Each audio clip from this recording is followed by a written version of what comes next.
The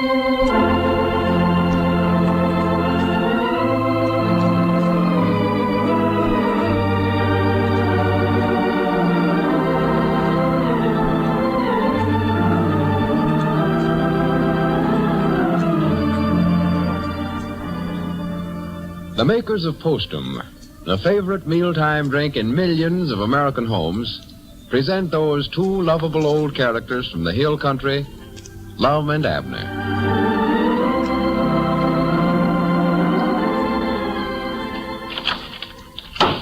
Junior, come back here and close that screen door properly. I won't have you slamming it every time you come in and out. You almost made me jump out of my skin. Even though we all agree that children should learn to close doors quietly, don't you think a person as jumpy and jittery and short-tempered as that woman is might well take stock? You see, when you're like that, maybe it's because of what doctors call nervous irritability, which often accompanies headaches, indigestion, or sleeplessness. And in many cases, coffee nerves is to blame.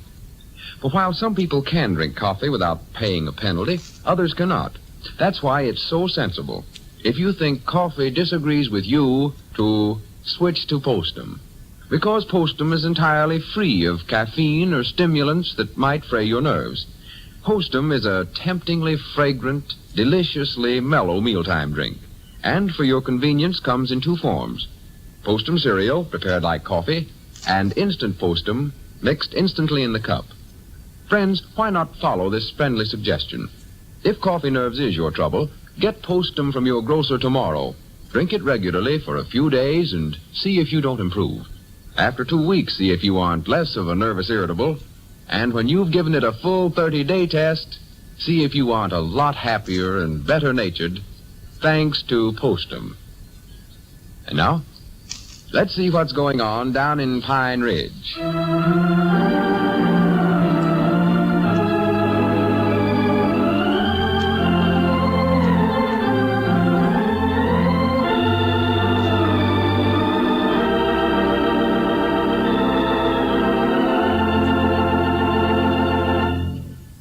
Well, Abner returned to Pine Ridge day before yesterday in a large chauffeur-driven automobile and informed his friends that it had been established that he owns all the patent rights to the automatic washing machine he recently invented.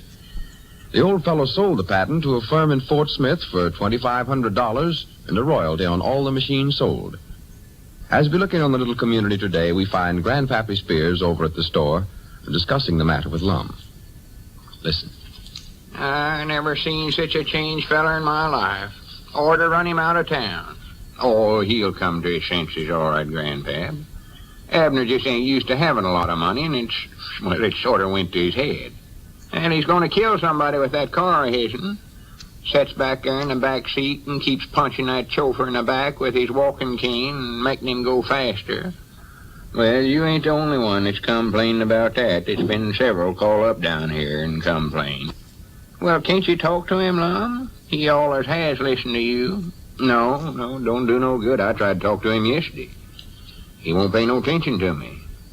Him carrying a walking stick now and wearing a tuxedo. Yeah, that shows his ignorance right there. Ain't supposed to wear a tuxedo in the daytime. Going around here with that chauffeur driving the car and all. Well, he ain't going to keep him all the time, though. Just got him hard to learn him how to drive. Oh, my goodness. If he starts driving around here, it won't be safe for a feller to go out on the street, I'll tell you that. I know it. Something's got to be done about it. Or to pass a law here to make everybody have a driver's license, and then I could refuse to give him one. Wait a minute, here comes Squire Skimp. Huh? Oh, yeah. He's pretty mad about Abner getting the rights to that inventing away from him. Yeah, but the way the money's went to Abner's head, I'm sorry he got it now. Yeah. Good morning, Squire. Howdy, Squire. Long, you're the mayor of this town, and as a tax-paying citizen, I demand that something be done about this maniac that's running around here in that big red car. I don't know what you're talking about, Squire. I'm talking about Abner, that's who. He's a public nuisance and a menace to the safety of the good citizens of this town. Oh, Not 5 minutes ago, he came within an inch of running me down right in the street. chased me clear up on the sidewalk there in front of the barber shop. You mean on foot or in his car? Boy, in that big red monstrosity. That infernal machine he's driving around town, that's what. Oh, well, that weren't Abner. That was his chauffeur. No, it was Abner. That's who it was, Lum. Was he by himself? Boy, yes. No one else in the car. Well, what's he doing driving? I don't know, but that's what I'm over here for, to put a stop to it. Driving that car from one side of the street, chasing everybody right into the buildings. Oh, well, I reckon he's learned how to drive. Let his chauffeur go. Well, now, Lum, you're the mayor of the town, and I demand that you do something about it. Well, I can't do nothing. Well, there's a speed limit here, isn't it? Yeah, but the trouble of it is, he's the chief of police. Ain't nothing we can do about it. I know he ain't going to arrest himself. Well, if I can't get any satisfaction from you, Lum, I'll take the matter into my own hands. Well, what do you mean, Squire? Boy, I'll get out a petition demanding that you and Abner both get out of office. You can't do that. Well, I'll do it. You wait and see. We'll get somebody in here that will protect the lives and the property of the taxpayers. I'll tell you that right now. Now, wait a minute, Squire. Just hold on. Abner's going to be all right. He's just a little excited over getting all this money. He'll be all right in a few days, quick as he calms down a little. Yes, after he's crippled somebody for life, maybe he will. Well, he ain't hit nobody yet, has he? What? Well, no. And I hate to side in again, you Lum, but I think Squire's just right about it.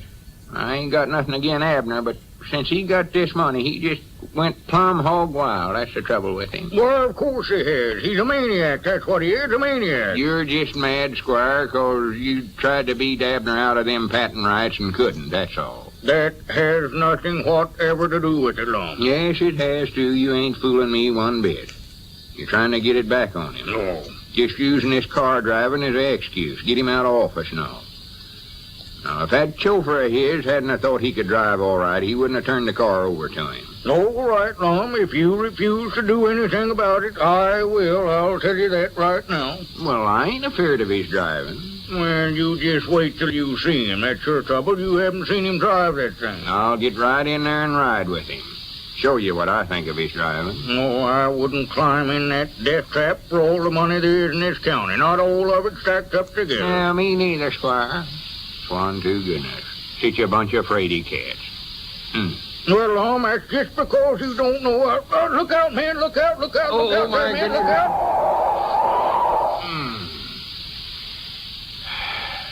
And now, do you understand what I'm talking about, Lum? I never seen nothing wrong. He stopped it, didn't he? Well, yes, by turning it broadside to keep from tearing off the front porch of the store, he finally got it stopped, yes. Yeah, we clean up on two wheels there. Thought he was going to turn the thing over. Why, it's 1,000 wonders he didn't. Maybe that's the way the fella learned him to stop it. He never hurt nothing. In my opinion, it takes an awful good driver to pull up there that fast and get the thing stopped without hurting nothing. Yeah, come in, Abner. Whee! Yeah, howdy, fellers. How's tricks? Yeah, pretty good. How you today? All right on the beam, kid. Right on the beam. We were just discussing your driving, Abner. Oh, yeah. I doggy I can sure handle that baby. Oughta seen me take old Uncle Henry Lunsford to the woods a while ago. Horse, buggy, and all. I'd have put him up a tree, too, if he hadn't jumped that ditch on me. Oh, so you just deliberately ran me up on the sidewalk a while ago, did you? Yeah, I had you in high there, didn't I, Squire? I never knowed you could run that fast as fat as you are, Squire. I'm going to have you arrested for reckless driving, Abner, if it's the last thing I ever do. Okay, Toots. Who are you going to get to do it? Well, I'll have you. I'll have you. Lum, do you understand now what I'm talking about? Well, I don't think you ought to chase people, Abner, but... Oh, I knowed I weren't going to hit him. I can really handle that thing, Lum. You just ought to take a ride with me. Oh, I'd love to. One of these times. There's your chance now, Lum. You said you weren't afraid to ride with him. Here's your chance right there. Yeah, we'll watch the store here for you. Yeah, come on, Lum. That's what I come by for, to take you for a spin. No, I couldn't right now. I can't right now. Oh, what you got to do? Well, I can't leave the store here, for one thing. I'll look after the store for you, Lum, till you get back. Well, of course you can. Yeah, but supposing I don't... some other time we take a long drive, Abner. Lum, you said that you weren't afraid to ride with Abner.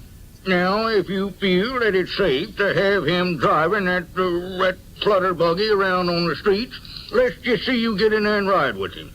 In fact, if you'll ride with him, I won't say another word about what we were talking about before Abner came in. Well, Granny, why don't one of you fellas ride with him? I told you I wouldn't ride with him for $1 million, Lum.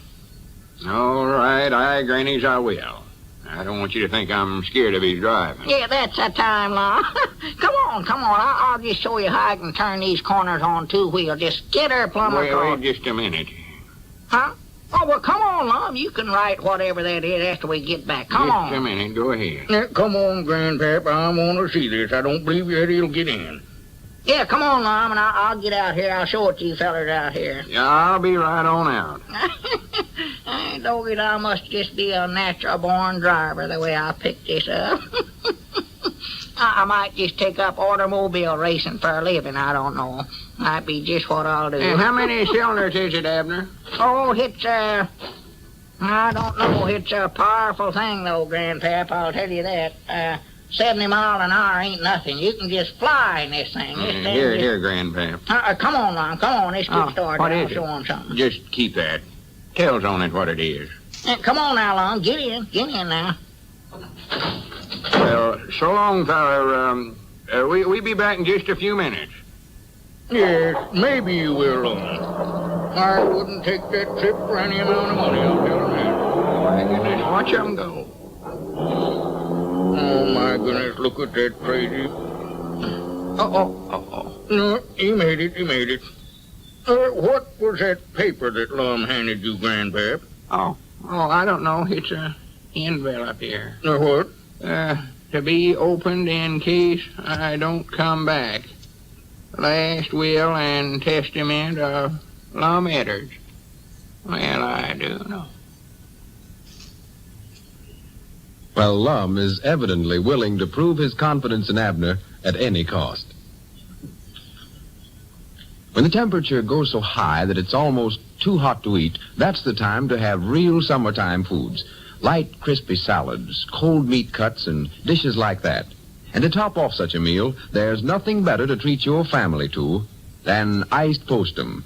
Cooling, refreshing, thirst-quenching. Iced postum is just the thing to make any meal taste better.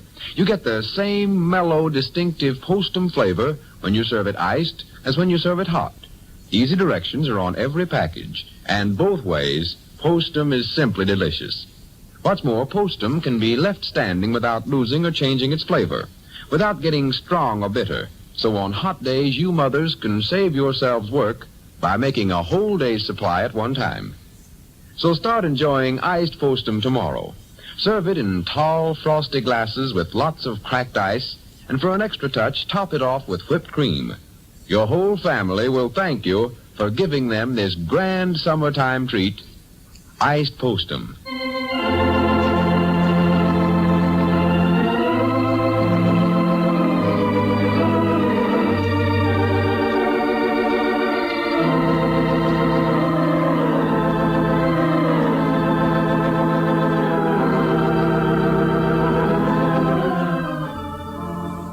Be with us next Friday evening at the same time when Postum again brings you Lum and Abner.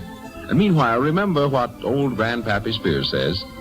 If you want to do a good deed and can't seem to think of one, just go buy a 3-cent postage stamp.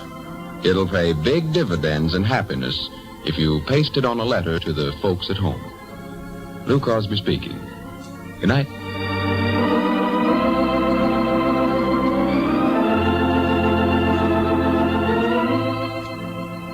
This is the Columbia Broadcasting System.